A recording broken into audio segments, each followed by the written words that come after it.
me ask you a question. Hillary Clinton talked today at length about why she lost the election, and she's done this before. She talked at a computer conference, and she talked about Jim Comey, and she talked about the DNC, the Democratic National Committee, being broke. She said that she bears responsibility, obviously, but there were a number of factors. Is this helpful for Hillary Clinton to keep on talking about the election?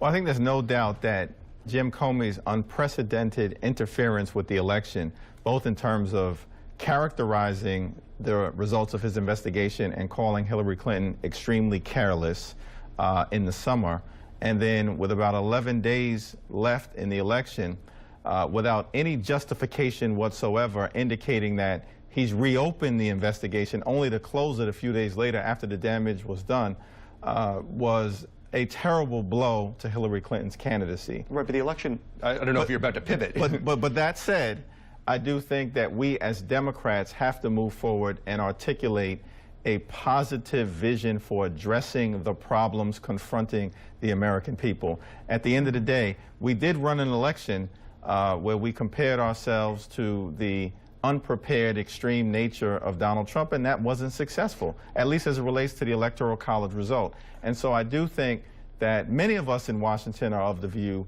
that addressing like a laser beam the challenges facing the great American middle class, those who aspire to be part of it, senior citizens dependent on Medicare and Social Security, and low-income Americans who need a hand up, not a handout, is going to be important. Well, respectfully, isn't it time for there to be a different face than Hillary Clinton's? I mean, the election is done, and she's an extremely polarizing figure. Well, there's going to be different faces than Hillary Clinton's. She is not going to be a candidate, presumably.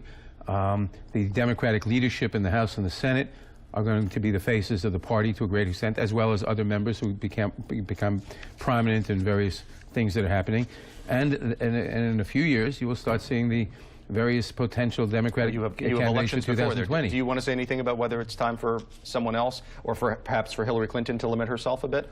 Well, I think we're focused on unity within the House Democratic Caucus, and I think you've seen that type of operational unity, which is why we were able to get a successful result in terms of the negotiated budget, as Jerry and Carolyn talked about, why we were successful in stopping Republicans the first time from repealing the Affordable Care Act, and the second time convincing 20 Republicans to vote against it, which sets the stage for its defeat in the Senate. As long as we can focus on our operational unity, we'll be okay. All right, we have to take a quick